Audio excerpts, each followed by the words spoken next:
presidente 46 de los Estados Unidos, Joe Biden, juramentó el día de hoy en un acto que probablemente sea estudiado en los libros de historia.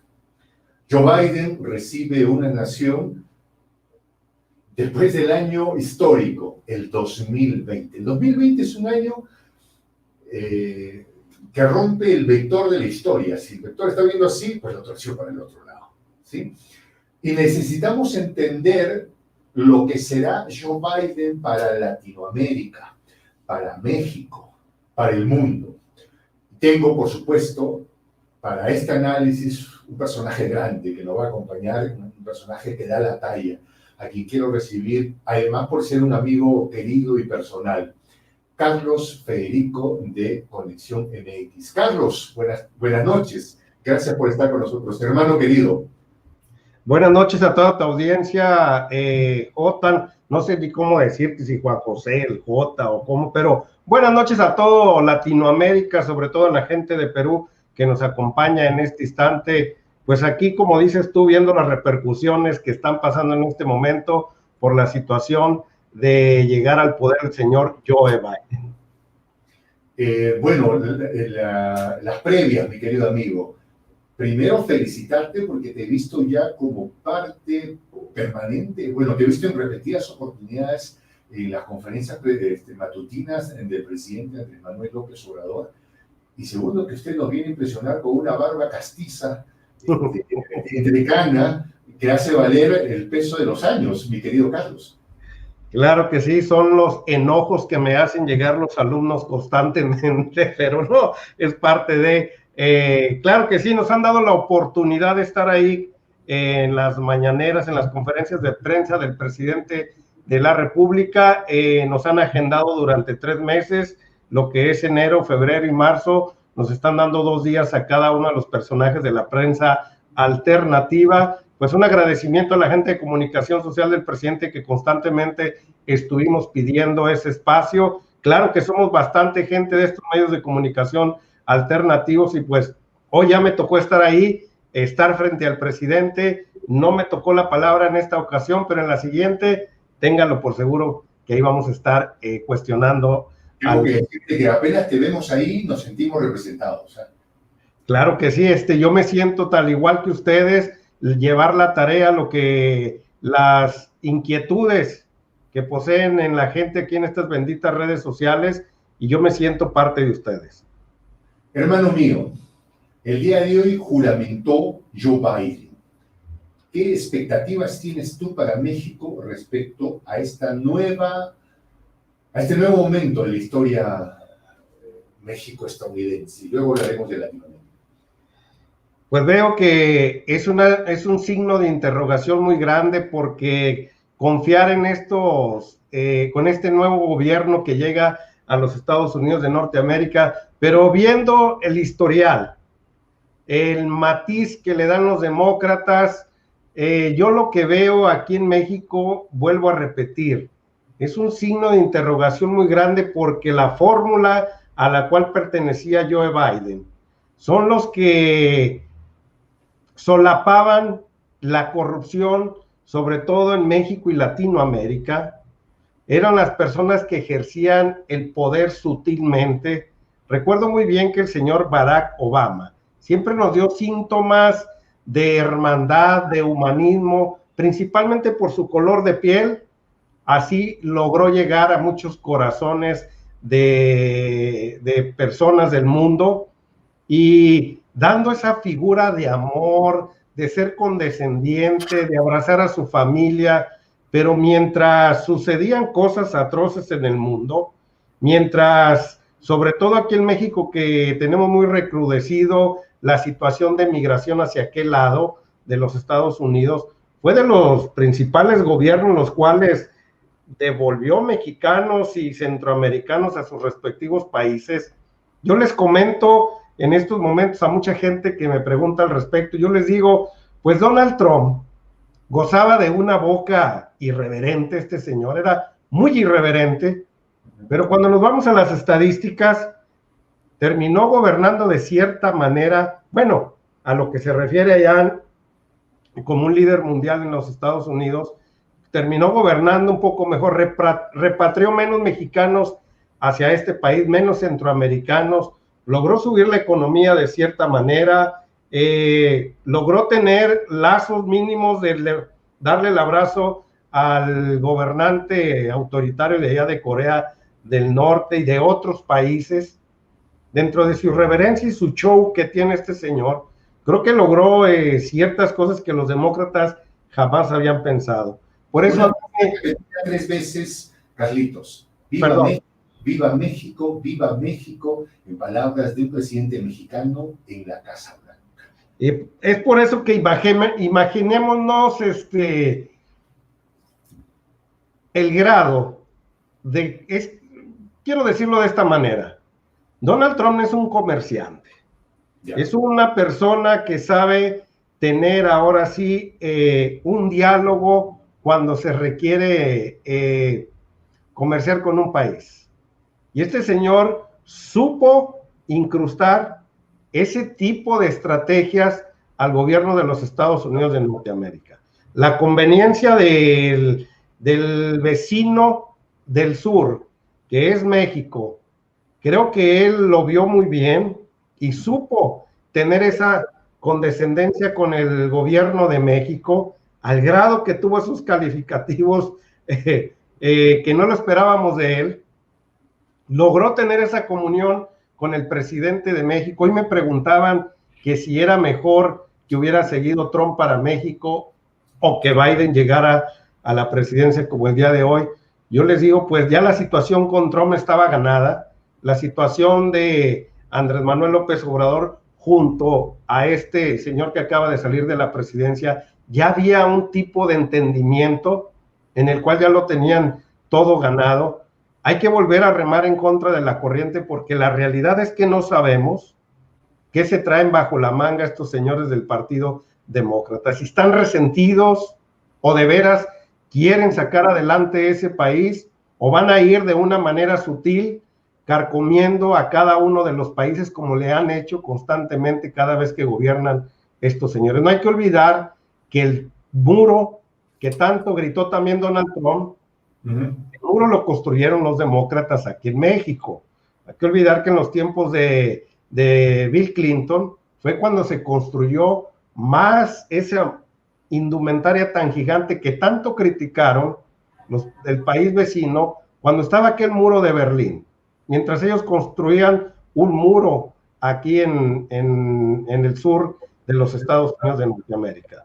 ¿Tú has visto alguna señal de que las cosas podrían ser diferentes? Que el 2020 haya dejado atrás a un Kissinger sacando del Palacio de la Moneda a un Allende, que el 2020 haya llevado a la reflexión al establishment de la potencia del norte para que no saquen a Evo y pongan un Añez. ¿Crees que ya hay un grado de madurez en el establishment de la potencia del norte para que haya ese tipo de reflexiones?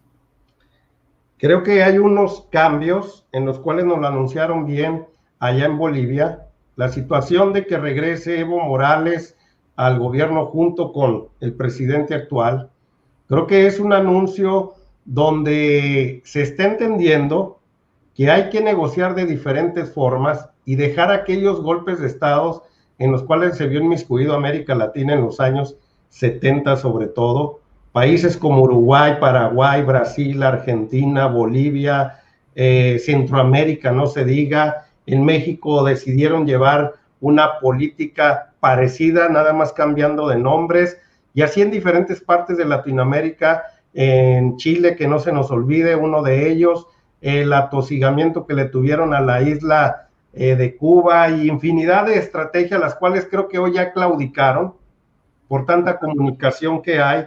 Creo que la gente hoy es más difícil que la engañen. Creo que la gente de los Estados Unidos de Norteamérica están enviando un tipo de política a diferentes países, y creo que Evo Morales y Andrés Manuel López Obrador están sentando las bases para que ese mundo económico termine por llevar a otra estrategia. Lo que sí me queda claro... Lo que planteaba Carlos era esta: el establishment estadounidense habrá renunciado O sea, ¿tú ves alguna señal para que podamos pensar que hayan renunciado a estas prácticas tipo Kissinger, de sacar de las unidades de gobierno a gobernantes incómodos? No, ¿Ya estos nuevos aires? Yo pienso que están reculando, se están yendo hacia atrás y están viendo las nuevas estrategias a seguir con este mundo moderno. No creo que de la noche a la mañana estos señores vayan a cambiar, no creo que estos señores sean parte de la obra de la caridad, que ya les haya llegado el humanismo, que ya les haya llegado... No, de ninguna manera. Estos señores son viscerales, estos señores tienden a ser voraces, nada más están pues viendo el mundo nuevo que está llegando. Y algo muy importante que no se nos olvide, el contrapeso del gigante de China, aliado con Rusia, creo que tiene que ver mucho con todo esto. El gigante de Rusia, cuando era la Unión Soviética, se nos cayó durante mucho tiempo y pues no había ese contrapeso en el mundo. Hoy tenemos un contrapeso y afortunadamente hay momentos en que unos países coquetean para aquellos rumbos y de esa manera puedes negociar con el gigante de los Estados Unidos de Norteamérica para no tener relaciones con aquellos gigantes de Oriente. Creo que... ¿Perdón? De manera monopólica. Y aquí viene la siguiente pregunta, Carlos. ¿Qué rol juega Andrés Manuel López Obrador la cuarta transformación para Latinoamérica en este mundo multipolar en el que asoman nuevas cabezas? Bueno, es un enlace para dejar esas políticas neoliberales, feroces, nefastas, en las cuales vivimos constantemente, inhumanas, en el cual todo era ganar, ganar, sin pensar en el ser humano. Creo que Andrés Manuel López Obrador rompe con todos esos esquemas y le da un ejemplo a la América Latina, no nada más él, sino hay mandatarios, y pongo a Evo Morales una vez más aquí en la palestra. Creo que tienen una similitud muy grande en el cual tienen esa tarea de mitigar un poco, ahora sí esa voracidad en las cuales entramos, que ni siquiera los empresarios de América Latina llegaron a pensar a llegarse a consumir a sí mismos. Creo que es parte también de ciertos intereses económicos, los cuales creo que hay cierta conciencia en la cual el hecho de que llegue Evo Morales, el hecho de que llegue Andrés Manuel López Obrador al poder, es también parte de una estrategia económica de cierto grupo por también lograr llegar a ciertos entendimientos con ciertos lugares, porque esto era una olla express. En cualquier momento iba a explotar en muchos lugares, como sucedió en Bolivia, donde dieron un golpe de estado de la noche a la mañana y vieron que las cosas no se les compusieron como ellos creían y tuvieron que recular y tuvieron que volver a dejar entrar a estos personajes. Y obvio, sí, claro que hay negociaciones en las cúpulas allá arriba. Creo que el mensaje de Andrés Manuel López Obrador es netamente lograr bajar esa voracidad de los intereses económicos. Nadie está peleado con el comercio, nadie está peleado con las relaciones económicas de cualquier mundo, nadie está peleado con el capitalismo, pero sí con el voraz. Y creo que estos mandatarios son el ejemplo de cómo se deben de hacer las cosas por el día de hoy, logrando mediar, llegar a un asunto de equilibrio y no exacerbándose, en donde logramos ver a los seres humanos como mercancías, ya no como tales. El vínculo con la Venezuela del presidente Maduro, ese ser narniano, inexistente, tan gris de Guaidó, y te pongo estos antecedentes, ¿no? Hay 3 petroleras muy enojadas en este momento, que es la petrolera Eni, espero pronunciarla bien, que es italiana, Repsol española y Reliance India, que cuando el señor Guaidó inició su proyecto fantasmal de autonombrarse y ahora de manera vitalicia, les prometieron grandes ganancias. Dijeron, no se preocupen, ustedes van a perder un poco de dinero por ahora, pero cuando pongamos a Guaidó, no saben lo que van a ganar. No han pasado 2 años, se van por el tercero, y es obvio que el plan que tenían no iba más, ¿no? Y que los galifardos que lo acompañaron, Peña Nieto, en aquel entonces, Pedro Pablo Kuczynski, Macri, ya no están en el escenario. ¿Cómo ves tú esta nueva relación? La relación, Biden tiene una oportunidad de replantear las cosas. ¿Cómo ves tú la relación entre Estados Unidos y México, perdón, y Venezuela en este punto?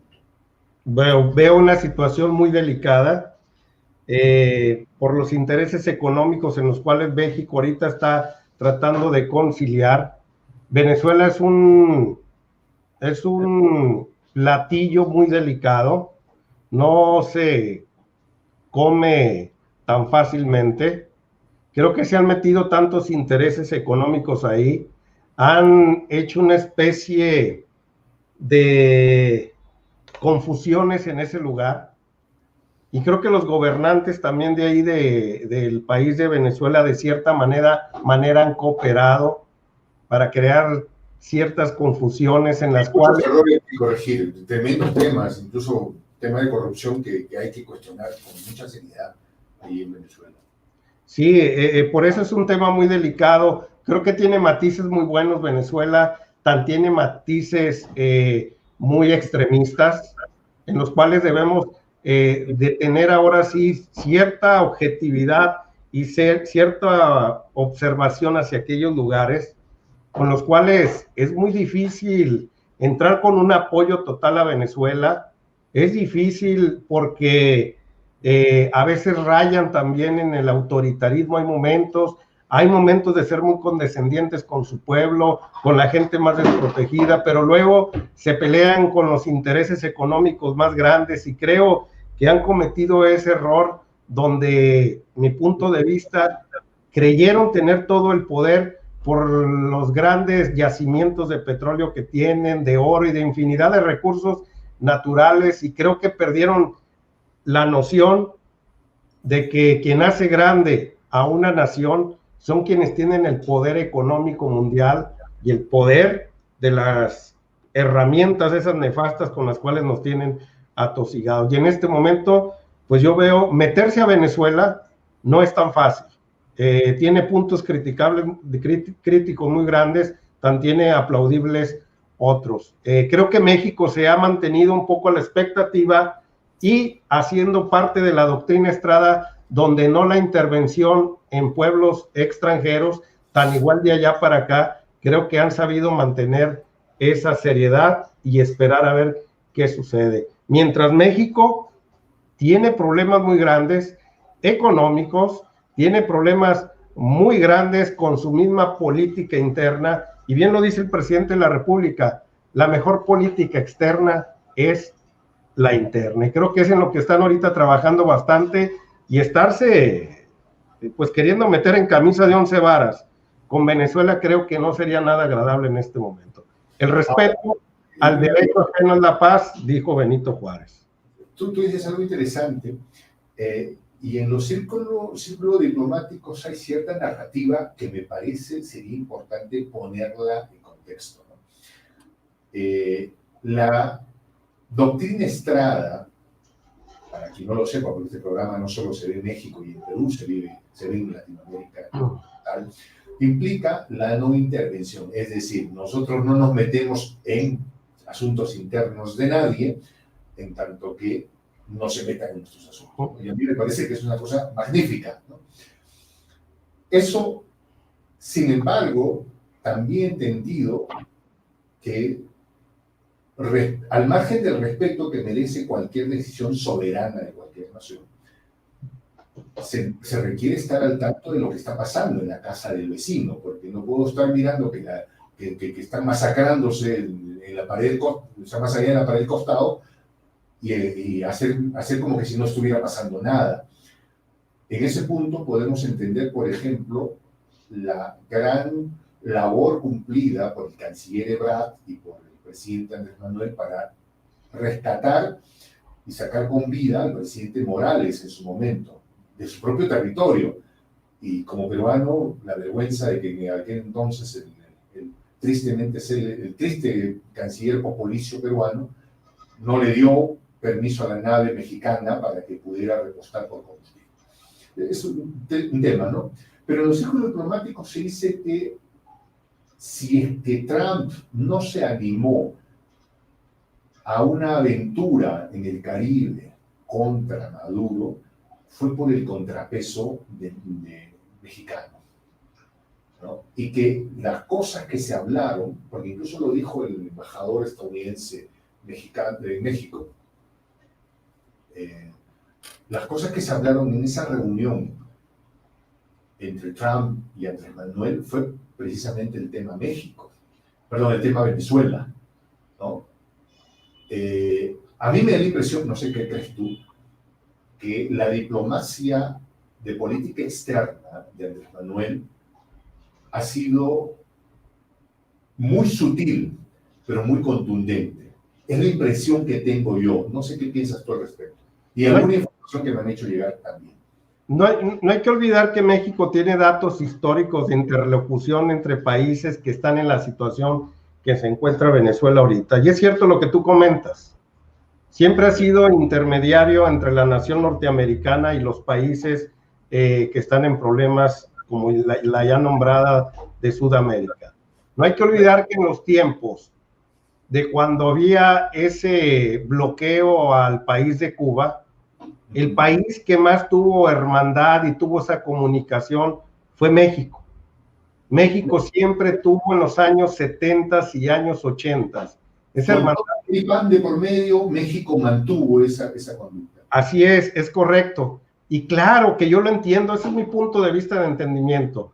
Fuera de que México se comportara como tal muy humanista con este país en mención, claro que había intereses que se lo pedían, y claro que los Estados Unidos de Norteamérica no podían ser ya eran atroces, que fueran extremadamente, y daban el permiso a México para que tuviera esa interlocución y mínimo hubiera las necesidades básicas, se cubrían las necesidades básicas en ese país, y era una conexión con Latinoamérica.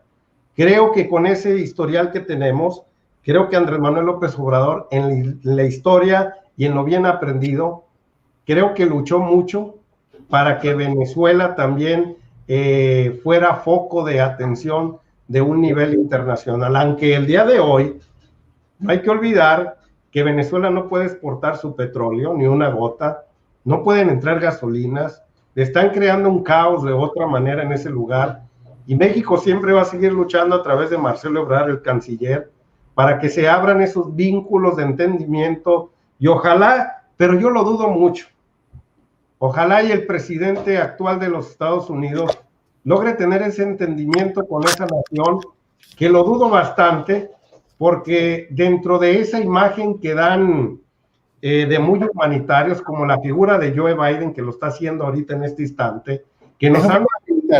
Permíteme hacerte un paréntesis para que termines con esa respuesta. Quiero saludar antes, permíteme a René Zacarías por ese super chat. Saludos. Gracias, mi querido René Zacarías desde Phoenix, Arizona. Phoenix. Ajá. Phoenix, ¿no? La pronunciación. Phoenix, sí. Yo soy yo hablo, mi inglés es tan bueno, es tan malo como el de Enrique Nieto. Lo que pasa es que estamos familiarizados con el nombre de las ciudades porque Phoenix es una ciudad casi fronteriza con el estado de Sonora y es muy común que esté llena de paisanos, de un calor tremendo y de un frío tremendo. Un saludote para René Zacarías, los paisanos que habitan aquel lado. René Zacarías. Es correcto. Biden ha tenido una diversidad étnica. Ha tenido a Lady Gaga, ha tenido a Jennifer López, ha tenido a Grant Brooks interpretando Amazing Grace, Gracia Divina. De hecho, entiendo que ha nominado para subsecretario de Salud a una ciudadana estadounidense transgénero. No hay como una suerte de sensación de estamos abriendo fronteras, las cosas van a ser diferentes. Habló de lo malo que es el supremacismo blanco en los Estados Unidos. ¿Qué hay ahí? Hasta ahorita nos han demostrado que es un show diferente a lo que hizo Donald Trump, que son personajes, vuelvo a repetir, que nos dan esa figura. Lo hizo Bill Clinton, lo hizo Barack Obama. Son un show en el cual nos quieren pintar de ser muy humanistas, pero vayámonos a los números. Y si te vas a los números, vemos que son personajes más atroces en este planeta. Yo les aseguro que esta gente, quiero decir mis adjetivos calificativos, pero me dijeron... No. Compórtate. Yo diría, esta bola de sinvergüenzas, Ajá.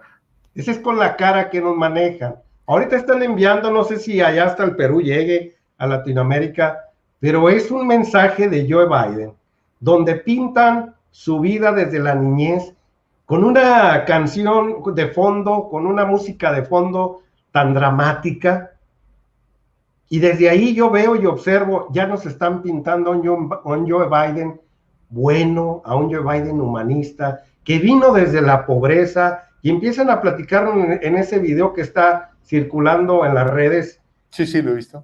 Que viene desde la pobreza. Bueno, quieren que lo veamos como si llegara un salvador, que siempre ha luchado, que se le murió su esposa y su hijo tristemente. ¿Barack Obama 2.0? Recargado. Y quieren estos señores darnos, y me llamaba mucho la atención eso. Ya echaron a andar, ahora sí, estos señores, lo que dijiste tú, el 2.0 o el recargado, donde quieren otra vez volver a darnos esa figura de tranquilidad y que este señor sí va a ser condescendiente con las minorías, pero el hecho que ya esté denostando el trabajo de la supremacía blanca aria de aquel lado, pues bueno, es otro grupo al cual se le tiene que tener respeto. Yo viví mucho tiempo en aquellos lugares, sobre todo en los estados sureños del este donde habitan ellos, pues son personajes desprotegidos. Creo que si los pongo en el contexto de Latinoamérica, la supremacía blanca de los Estados Unidos de Norteamérica es gente del campo regularmente. Sí, es gente universitaria. Es gente con cierto nivel de ignorancia, que no tuvieron ciertos accesos a la educación. Es gente que de veras son los olvidados de los Estados Unidos de Norteamérica, que al fin encontraron eco con Donald Trump, logró aglutinarnos, pero son personas, viéndolos de una manera humanística y no criticándolo, porque son medios violentos estos personajes, son racistas muchos de ellos. Permíteme esta reflexión. A lo mejor recurren a el concepto del supremacismo blanco porque ven que cada vez tienen menos oportunidades y están intentando agarrarse lo poco que les queda. ¿Algo así podría ser? Son los olvidados de Norteamérica. Es la gente ninguneada. Y yo me reflejo en los pobres de México, en los pobres de Latinoamérica, los jamás vistos, la gente que nunca ha sido tomada en cuenta, los que no tienen representación. Y hallaron a alguien como Donald Trump, ahora sí, como dice acá el señor Felipe Calderón, haya sido como haya sido, hallaron una representación en alguien y por fin se lograron sentir representados por alguien, y es por eso que la lucha de ellos constante es de esa manera, que si son violentos y de la forma en que los vimos, pues es que su modus operandi y su modo de vida es gente del campo regularmente. Si le ves su indumentaria, sus barbas, su vestimenta, es gente campirana. ¿Qué debería de hacer el señor Joe Biden? En vez de estarlo señalando de esa manera, debería de estar buscando formas de cómo llegar a esos estados del sur. Vuelvo a repetir, yo viví 3 años en esos lugares y son estados muy atrasados en muchos aspectos, en industria, en educación y en diferentes rubros. Son similar a la América Latina. Un mensaje que en todo caso comienzo a articular a partir de lo que me dices, mi querido Carlitos, sería que si es que estos grupos intentan articular este tipo de discurso, es porque en el fondo están viéndose vulnerables. Esto no va a justificar de ninguna manera que haya un supremacismo blanco. Eso no hay manera. No hay manera. O sea, eso no se puede entender. Pero ¿cómo llevarles educación? ¿Cómo llevarles valores? ¿Cómo llevarles principios denostándolos, señalándolos o llevando programas en los cuales ellos se incrusten ahora sí y se quiten esas formas de pensar como el racismo, que es muy enfermo. Ahora entiendo, la mejor manera de resolver este tema de supremacismos tiene que ver, oye, no tienes que tener miedo al que está viniendo, porque te estoy dando oportunidades para que tú también puedas tener acceso a lo que los otros tienen y que no hay necesidad de separarnos, sino de unirnos. A mí me encantó el discurso del presidente Biden el día de hoy en la juramentación, cuando decía, no tenemos que perder el miedo al otro para saber que podemos trabajar juntos. Pero lo que me da más miedo es que solo sea un discurso político, Carlitos, y que no se convierta en la realidad, en la práctica. ¿Cómo hacemos para que, en el caso de Andrés Manuel, por ejemplo, lo que él dice, o sea, es que con Andrés Manuel la cosa es interesante. Él dice A y sabes que es A. No hay un albureo de ver por dónde va la cosa. Me escuchas a Biden, te dice A y dices, ¿será A? Bueno, ¿será doble? ¿O será Z? Aquí desgraciadamente a Biden no tiene peso específico sus palabras por ser vicepresidente 2 veces con estos personajes que ya nombré hace unos momentos. O sea, en su historial no avala lo que dicen sus palabras. Y en lo que tú dices de Andrés Manuel López Obrador, pues lo único que hace el presidente de aquí de México es describir su accionar, no es al revés. Hablo para después accionar. No, el presidente cada vez que habla es una acción que él ya tiene muy bien argumentada en su caminar. Es más fácil, yo siempre les he dicho de esta manera, es más fácil comprometerse por tu forma de accionar y no por lo que quieres hacer. Es más fácil estarse comprometiendo con alguna acción de algo que vas a hacer cuando ya traes un historial de que ya lo hiciste, de que es tuyo. Es muy diferente cuando te vuelves un ideólogo y andas ahí queriendo querer reinventar al mundo. Y el señor Joe Biden nos ha demostrado que es parte de ese grupo político y que hoy nos regala un discurso conmovedor, como lo dices tú. Pero es parte del reality show. ¿Qué tendría que hacer para convencerte Biden a ti?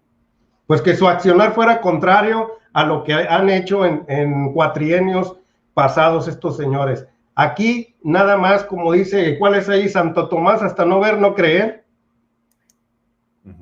Creo que es simple y sencillamente que sus acciones van a hablar mal, más que sus palabras. El caso Cienfuegos marca la relación de determinado sector de las agencias con la élite militar mexicana y latinoamericana. Reflexiones sobre el caso Cienfuegos en este contexto, mi querido Carlos. Creo que jamás había visto un personaje como Andrés Manuel López Obrador. Claro que lo he visto en Venezuela, lo he visto en Cuba, pero no lo había visto con un personaje que no está en el extremo,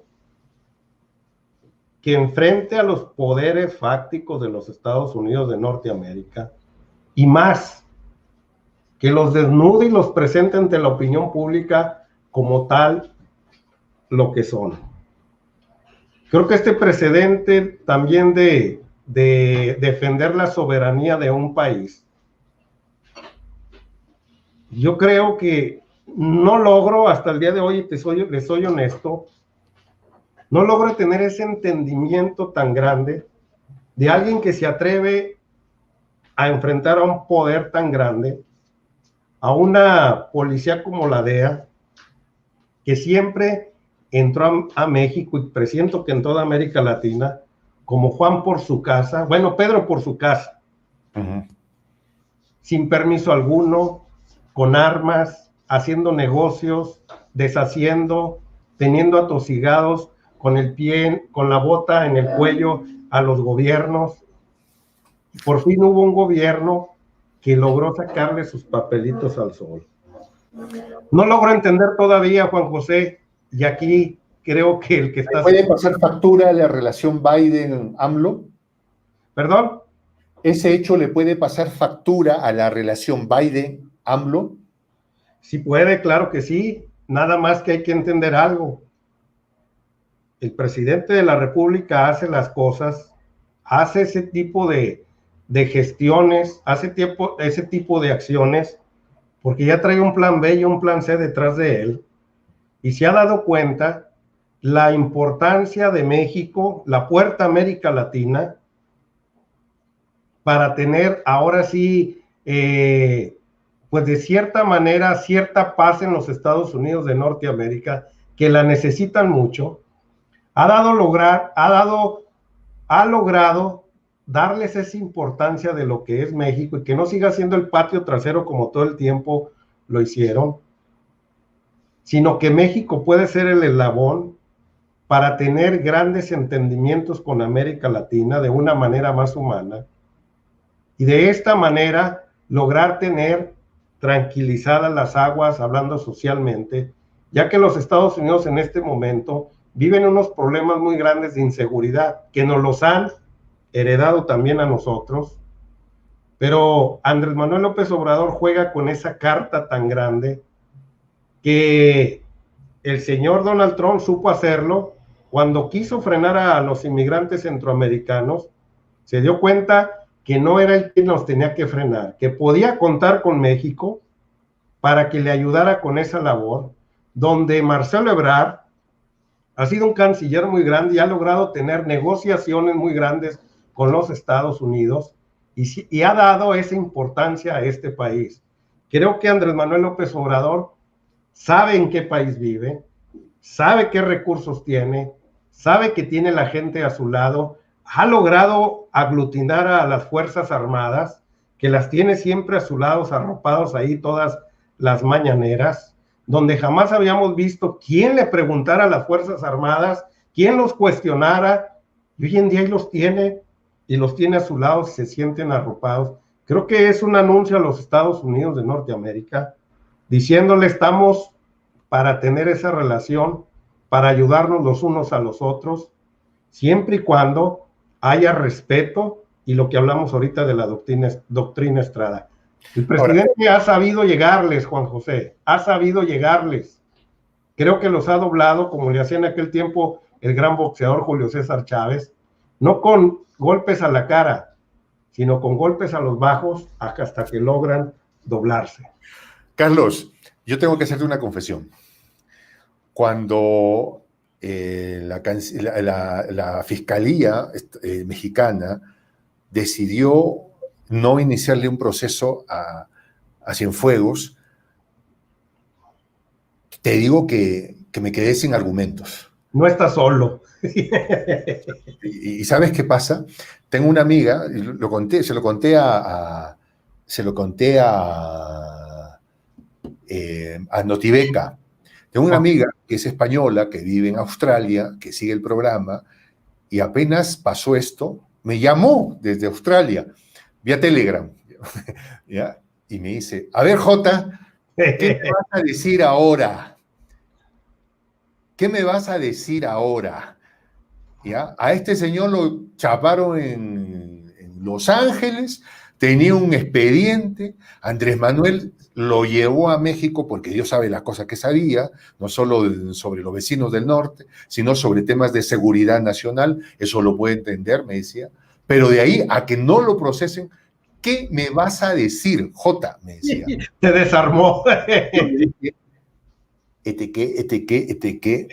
Ay, déjame, no sé, no sabía que, te soy honesto, Carlitos, te soy honesto, hasta que Andrés Manuel López Obrador, viejo zorro, colmilludo, dijo, a ver, yo les voy a explicar qué pasa acá, señores. A mí me devuelven a un señor con un expediente. Y en el expediente lo que hay son 700 páginas en las que no hay ninguna prueba. Con esto, no estoy diciendo que el señor sea inocente, ¿eh? No, o sea, claro. acá el señor no le estamos dando su certificado de ser la Virgen Inmaculada Concepción. ¿Ya? No es la Madre Teresita de Calcuta. Lo que estoy diciendo es que, señor Gringo, usted no hizo bien su trabajo.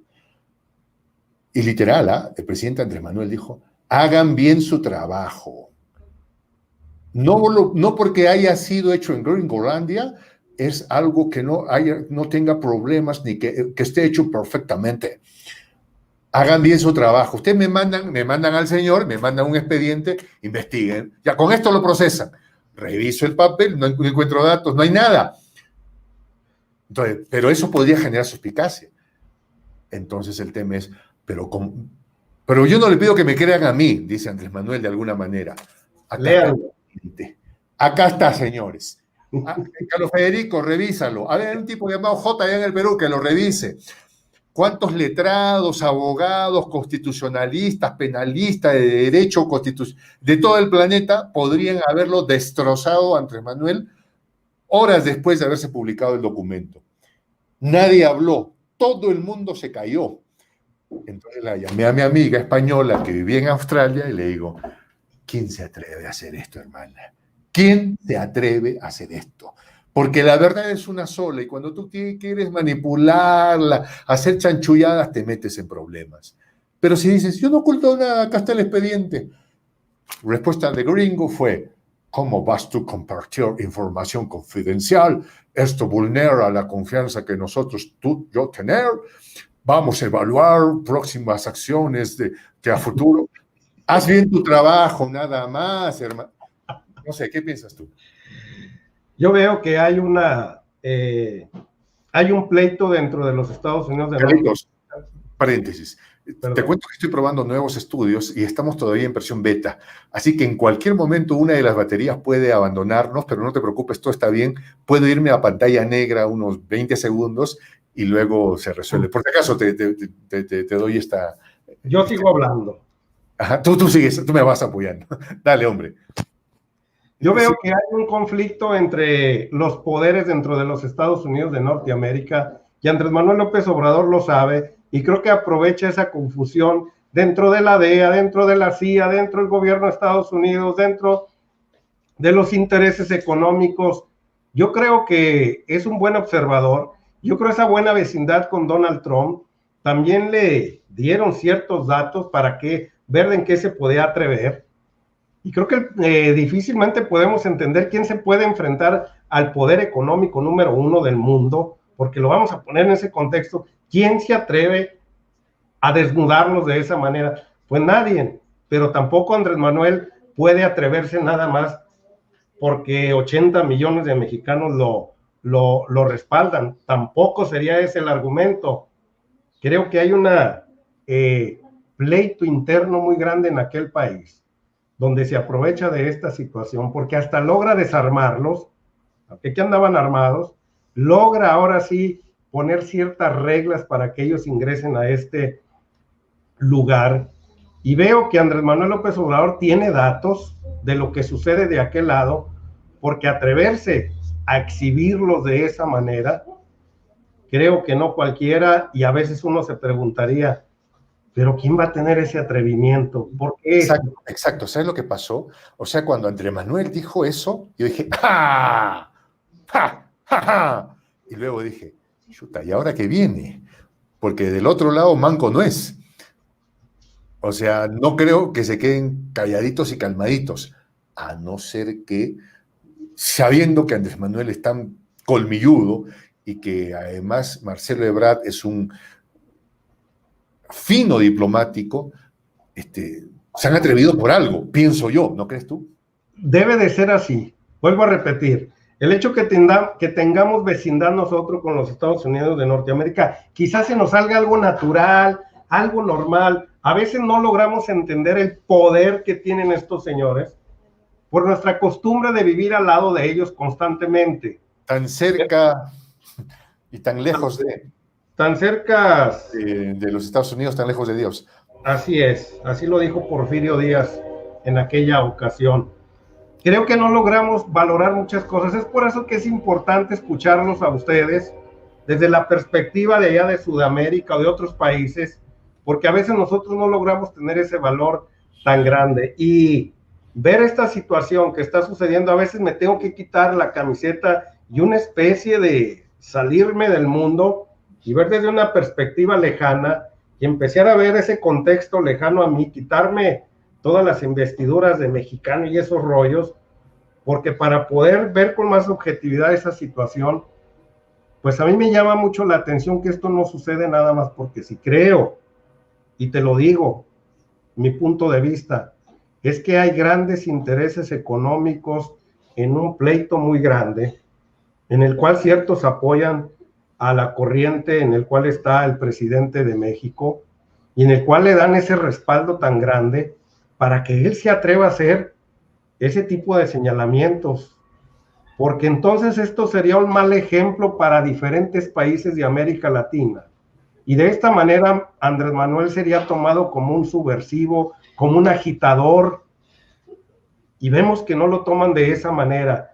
Veo que hay intereses silenciados, y siempre cuando uno logra irse y buscando quién mueve al títere desde allá arriba, quién mueve esos hilos de todo lo que sucede aquí en México, nos damos cuenta y llegamos siempre a las grandes financieras, y veo que en la confusión que traen ahí arriba en este momento y los golpes de cómo situarse en el mundo, creo que es aprovechado muy bien por Andrés Manuel López Obrador en estos momentos. Evo Morales tampoco es obra de la casualidad nada más. No. Bueno, hay toda una construcción ahí en lo que se conoce como el Grupo de Puebla, ¿no? En la que está Dilma Rousseff, está el gran Pepe Mujica, un hombre de la talla de Andrés Manuel López Obrador, ¿no? Y otros que van construyendo el concepto, que en el camino se han ido dando cuenta, como hablábamos en un momento tú y yo, Carlos, en estas largas conversaciones que a veces nos metemos y que no salen al aire.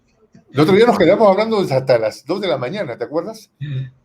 Sí, y al final digo, y esto lo hubiéramos transmitido. El Grupo de Puebla comienza a darse cuenta de algo, y esto tiene que ver con el tema que te planteo, la relación de Latinoamérica con Estados Unidos. No porque no estés de acuerdo con el abuso del establishment, de la potencia del norte, eres comunista. ¿Ya? Y lo digo de esta manera, y no digo que ser comunista sea malo. Yo tengo amigos a quienes quiero, admiro, y que son tremendos comunistas, pero yo no soy comunista, y el hecho de cuestionar las prácticas geopolíticas hacia nuestros pueblos no me hace comunista. Creo que debemos impulsar, en mi caso, Carlitos, yo me considero un liberal soberanista, en el entendido que hay que ejercer las libertades, ¿no? Hay cosas que son innegociables, salud, educación, vivienda social de calidad, ¿no? En la que el Estado tiene que ser protagonista, y ahí sí estoy a la izquierda de los soviéticos, pero más allá de ello, el liberalismo en el ejercicio de las libertades. Otra cosa es el neoliberalismo, que se disfrazan de liberales, pero que son socialistas cuando tienen que compartir, cuando tienen que entregar sus pérdidas, como lo hicieron en México cuando, ¿cómo se llama esto? Fobaproa. Los bancos. ¿No? Entonces, no es que seamos comunistas, Carlos, sino somos liberales soberanistas, y creo que eso tiene que definirse en la relación Latinoamérica-Estados Unidos en los tiempos que vienen.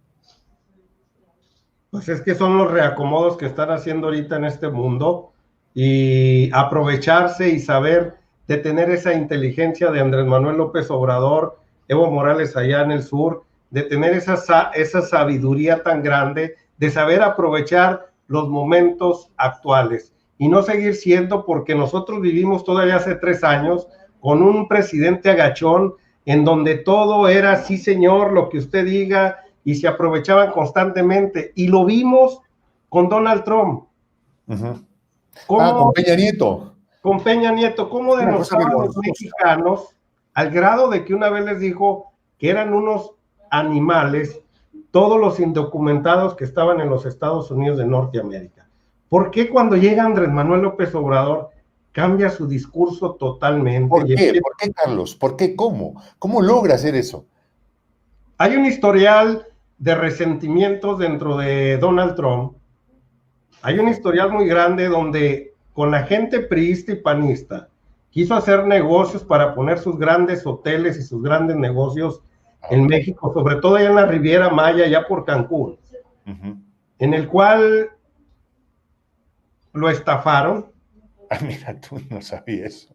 Lo estafaron al grado que el señor metió un recurso jurídico ahí, les ganó, jamás le pagaron sus $20 millones que invirtió en tierras, lo estafaron, Y luego se fue a querer invertir allá por el Mar de Cortés, allá en Sonora, allá en el norte. Lo volvieron a estafar al señor, y dijo, porque llevó algunos años el Miss Universo que estaba en sus manos, lo llevó a Cancún para empezar a que el mundo viera a Cancún como un lugar paradisíaco a nivel mundial, y él aprovecharse de las tierras que había comprado supuestamente, donde iba a ser su emporio Trump, en ese lugar. Pues lo estafaron a mando poder a este señor, que llegó a decir, jamás hagan un trato con un mexicano. Y de esa manera se ahuyentó de aquí, y todavía es fecha que no le pagan esos gobiernos de Quintana Roo. ¿Perdón? Hasta ahora no le pagan.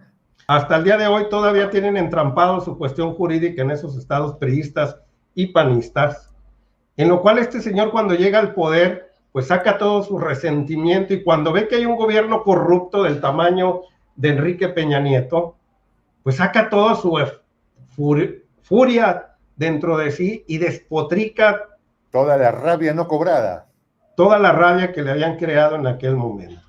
Cuando ve que llega un presidente con el cual sí puede tener ese entendimiento, ve que no es de la misma calaña de estos sinvergüenzas, el señor cambia todo su discurso, y ahora resulta que todos somos buenitos, que somos los grandes amigos de él.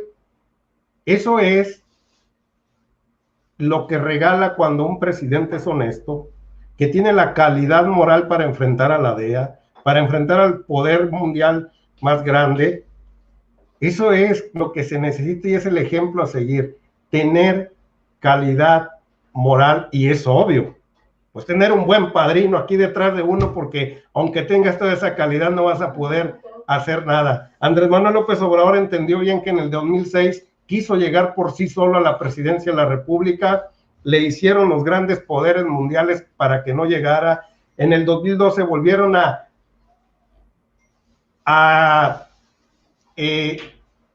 llevar a cada rincón de México dinero mal habido, como es de Odebrecht, donde empezaron a comprar la voluntad del pueblo, y de esa manera le volvieron a ganar. Creo que Andrés Manuel... Melencho. ¿Perdón? El Melenchito. Así es. Creo que Andrés Manuel López Obrador entendió muy bien y dijo, por sí solo y con la gente nunca voy a llegar. Necesito negociar con los grandes poderes fácticos de cierta manera, y es por eso que en su gabinete muchas veces no se entienden ni critican que porque hay gente de derecha, que porque hay gente del centro y porque hay gente de izquierda. Todo su gabinete, es raro que tú te encuentres a alguien de izquierda en su gabinete, pero sí están en el poder legislativo, allá sí están.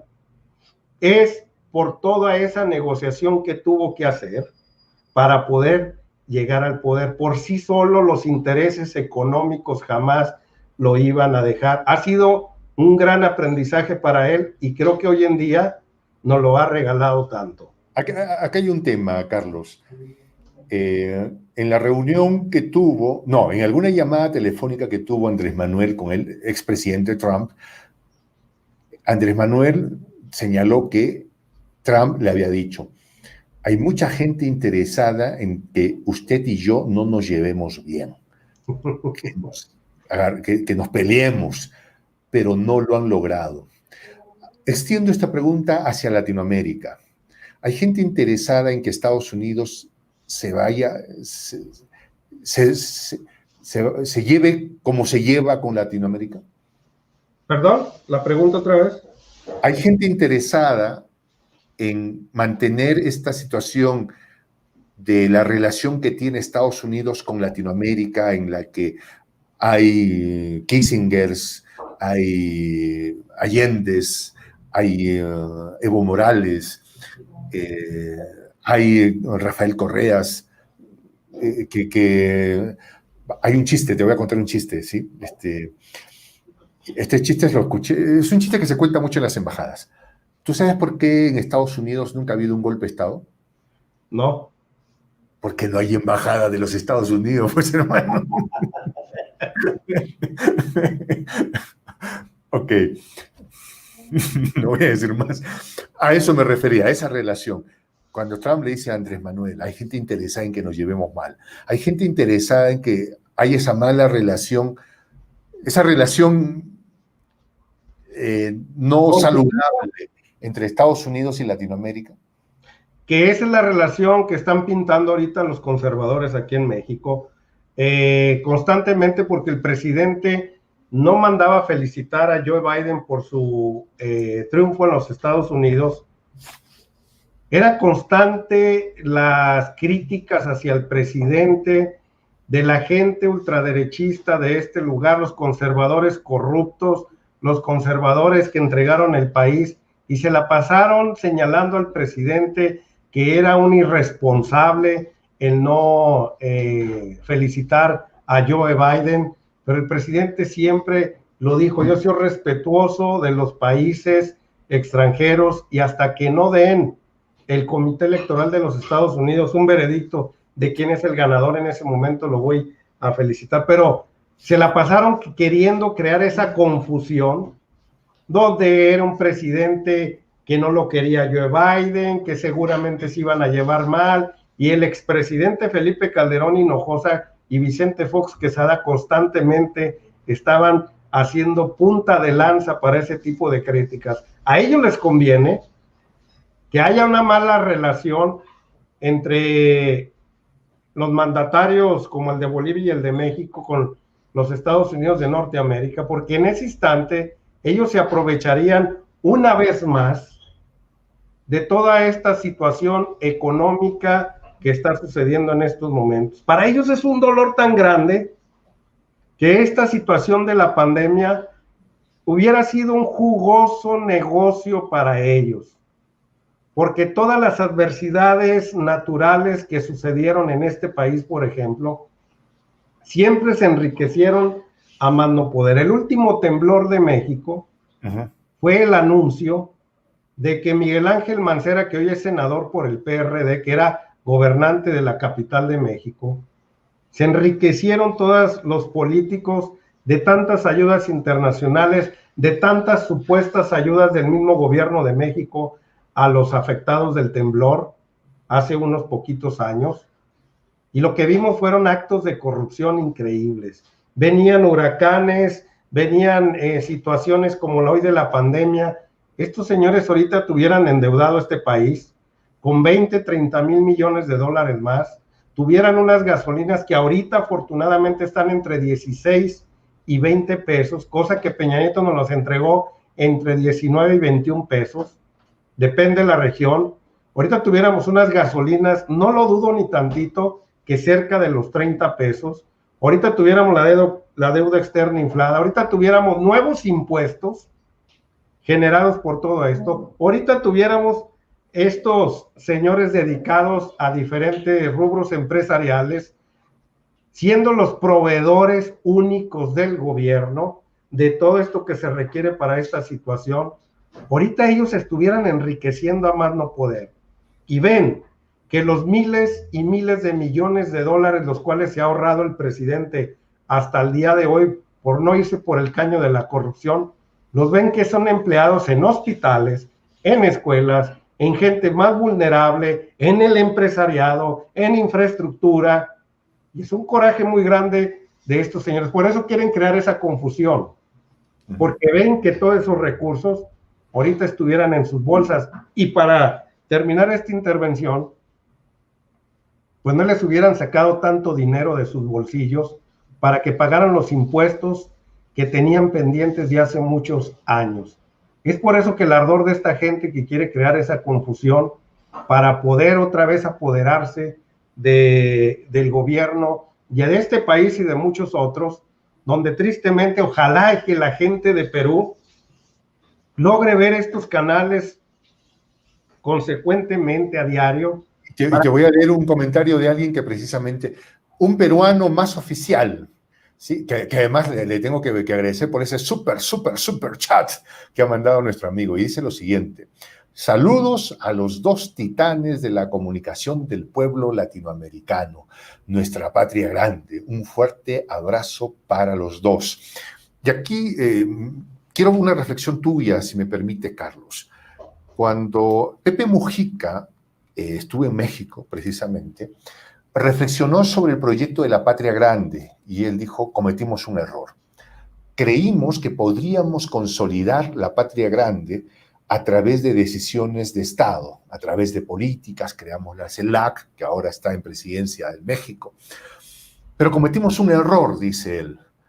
La gente, el ciudadano de a pie, no entendió el proceso. Crearon la CELAC, qué bien, ¿no? Que se creó tal organismo, qué bien, pero no sintieron que fueran parte de su identidad, ¿sí? Y entonces él dijo, el camino que nos toca es crear una cultura integracionista. Y me doy cuenta de una cosa, mi querido Carlos, que esa chamba la estamos haciendo tú, yo y todos los youtubers que hemos creado una suerte de familia.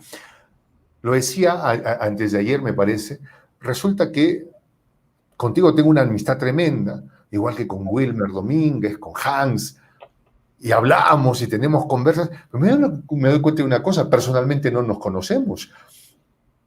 O sea, hemos logrado generar una suerte de sociedad de gente buena onda, implicada en la Patria Grande, pero que hemos roto la frontera en lo físico y hemos creado un espacio, y digo, creo que estamos avanzando en la consolidación de la Patria Grande de acuerdo a lo que decía Pepe Mujica, creando una cultura integracionista.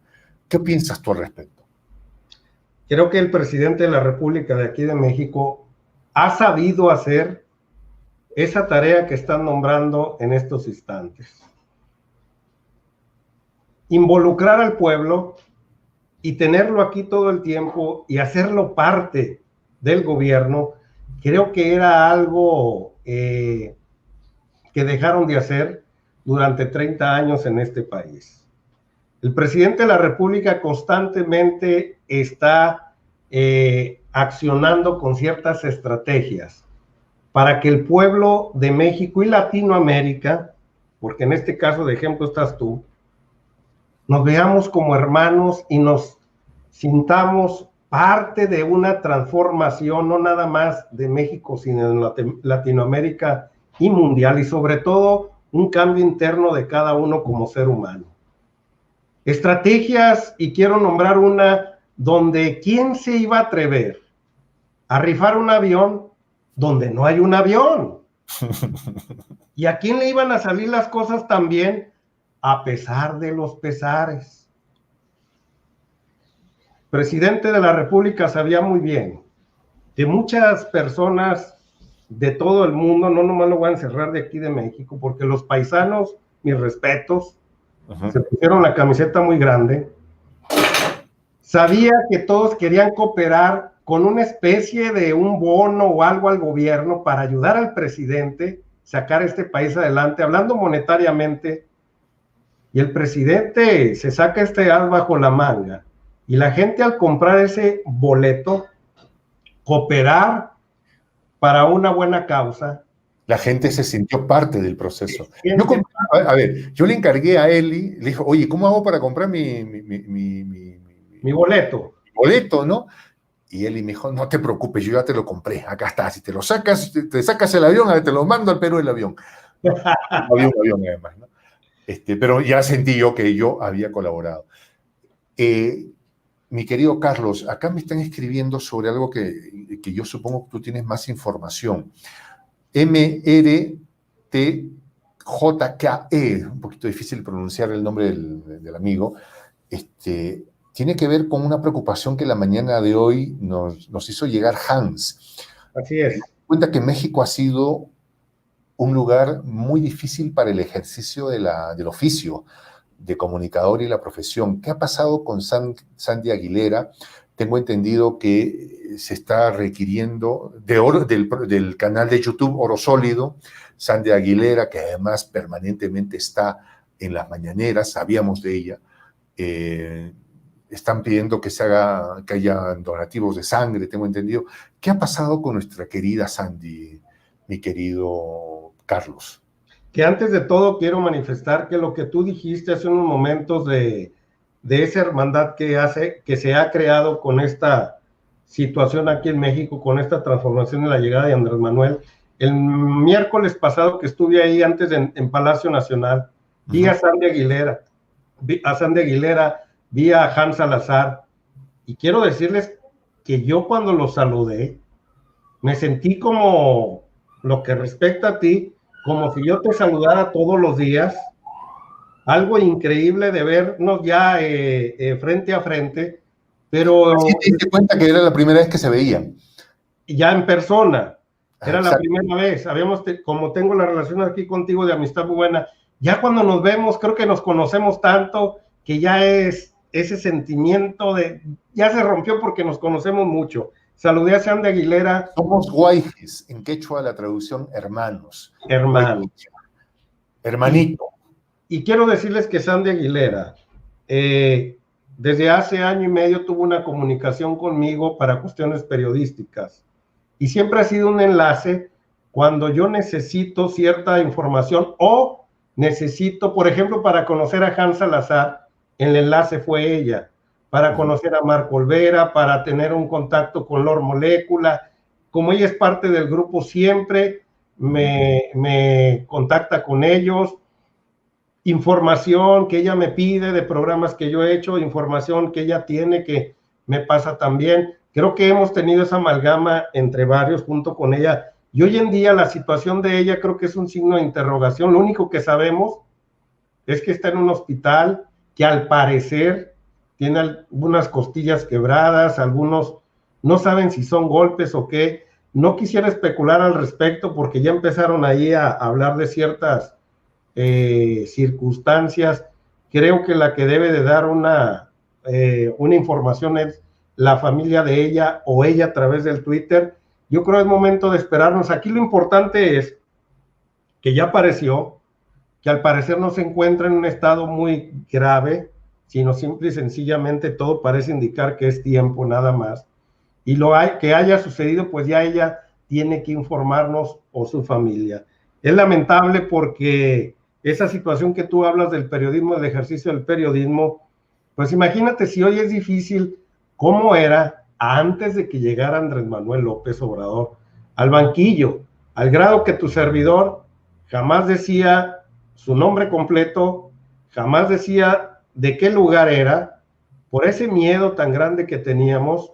No hay que olvidar que el último año de Peña Nieto asesinaron a más de 100 periodistas en este país, al grado que un candidato de este estado, que es Coahuila, en el norte, ya casi pegado a Texas, más bien una ciudad fronteriza con Texas, que es Acuña, Coahuila, con Eagle Pass, Texas, asesinaron a un candidato por la parte de atrás, muy feo. O sea, las cosas estaban peor. Hoy creo que vamos avanzando poco a poquito y Sandy Aguilera traía protección en estos momentos.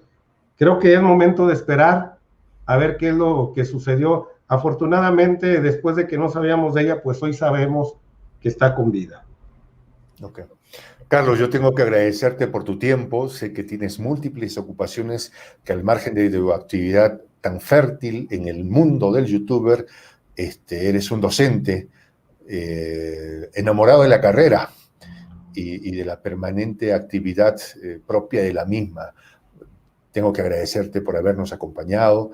El público de Latinoamérica te escucha para poder despedirte y esperar que no sea la última colaboración que tengamos, Carlos. Claro que no va a ser la última, pero yo te quiero también decir que te agradezco mucho. Sobre todo sé que tienes un público más cosmopolitan que el mío, que no te me alejes tanto, que mínimo invítame de perdido, mínimo una vez cada 15 días o cada mes, y yo con gusto me daré... La productora te está escuchando, ya te he puesto, Carlos, yo he visto su pizarra de Malú Quispe, que es mi productora, y ahí en su pizarra he visto, te ha puesto todas las semanas, ¿eh? Yo no sé cómo te vas a entender con ella. Bueno, no te preocupes, yo estoy dispuesto a cooperar. Sé que eres una persona a la cual le tenemos que aprender mucho. Tienes un camino ya recorrido en la comunicación y fuera de eso, que también me gusta colaborar con las personas que apenas empiezan en este rubro, porque también, así como yo aprendo, tengo que desprenderme de lo que sé. Lo pasado, la semana pasada, ahí en el Zócalo capitalino, encontrarme con unos youtubers que apenas empiezan, aprender de ellos bastante porque tienen algo que enseñarme, aprender ellos algo de mí también. Creo que eso hace que el presidente de la República hoy en día nos regale eso, que lo que poseemos lo tenemos que compartir y ser hermanos latinoamericanos una vez más. Yo lo viví cuando era niño, yo lo viví con mi padre, que tenía amigos argentinos, que tenía amigos sudamericanos, sobre todo en los 70s, cuando estaba ese problema de los golpes de Estado en aquellos lados. Después se perdió. Hoy volvemos otra vez a tener esa integración de América Latina. Dile por favor a Malú que me agende por ahí y que aquí voy a estar presente. Muchas gracias. Yo quiero agradecerle a Carlos Federico porque probablemente hayan personas que, como él dice, nuestro público es diferente, ¿no? Carlos está muy enfocado al público mexicano, al ser el mexicano, evidentemente. En nuestro proyecto nos hemos implicado más hacia Latinoamérica y probablemente gente en Chile, en Bolivia, en Australia esté viendo a Carlos por primera vez en este canal. Pero yo tengo que contarles que Carlos pues es un youtuber de los que ya se consideran tops en México. O sea, es de los grandes, ¿no? Fácil los videos. Yo he visto videos, Carlos, tuyos que han pasado el millón de visualizaciones. ¿Ya? O sea, y eso es admirable en Carlos porque es un hombre que no se le ha subido los humos a la cabeza, ¿no? Porque hay quien ya pisa el millón de visualizaciones y dice, no, hermanito, a ver si ¿no? Pasa Carlos, ¿no? Carlos no tiene ningún problema con eso, ¿no? Pese a ser uno de los youtubers tops de México, que es donde la industria de los youtubers está más desarrollada, sigue siendo el hombre tranquilo, el hombre cotidiano, de la amistad cotidiana, ¿no? Con quien uno puede meterse en una tremenda conversa. Y yo quiero agradecerte y reconocer por ese humanismo tuyo, mi querido Carlos. Creo que creo que aprendí muy bien que subirme a un ladrillo no era cuestión de marearse y creo que eso es muy importante. Creo que las cosas llegan en su momento. Creo que me llegó en una edad de cierta madurez y un presidente que me invita a que lo más humano es quedarse en el lugar que estás, nunca voltear para abajo con cierta discriminación, sino al contrario, si algún día volteas para abajo, lograr abalanzar tu mano para levantar al que está caído, o de diferente manera, cuando yo estoy caído, levantar mi mano y quitarme esa soberbia para que me estiren también. Creo que muchos aprendizajes en la vida hemos tenido, al grado que, pues aquí estamos, Jota. Me encanta estar en este lugar, que a veces yo no quiero valorar tanto esta situación, porque no me quiero marear. Quiero seguir siendo quien soy. Quiero seguir siendo Carlos Federico, aquel niño que mi padre engendró y mi madre. Y pues el único concepto que tenemos es llevar a cada uno de los rincones el concepto de un hombre, el cual se llama Andrés Manuel López Obrador, y que con su ejemplo nos dice que no se ha mareado hasta el día de hoy. Así que mientras estemos agarrados de la mano de este señorón, creo que seguiremos andando como tú lo describes, de esa manera. Ya los otros que tú describes, pues creo que no ven en Andrés Manuel López Obrador un ejemplo a seguir. Creo que son Oscar Álvarez desde Bolivia nos dice, Jota y Carlos, gracias por este tiempo de tertulia de ustedes y nuestra participación en el chat. Abrazos desde Puerto Suárez, Bolivia, y termina con esta expresión tan latinoamericana ya, hayayay, que es un grito de alegría, un grito de estar. Hayayay, mi querido Carlos. Es como decir aquí, ayayay. No, sí, claro, es como pero el ayayay así de charro. De charro, ayayay. Claro, el hayayay no es un grito de guerra, a ver si Oscar me corrige, no es un grito de guerra como creí yo en un momento, ¿no? Pensé que era un grito de confrontación, hayayay, no, Jayaya es alegría, vida, fuerza, muy dionisiaco, ¿no? Si vamos a encontrarnos y vamos a celebrar y darnos un abrazo, Jayaya y Jota, es un grito de alegría. Puede ser que me esté equivocando, trato de ser lo más continental posible, ¿no? Pero Bueno, espero pero que algo de eso, ¿no?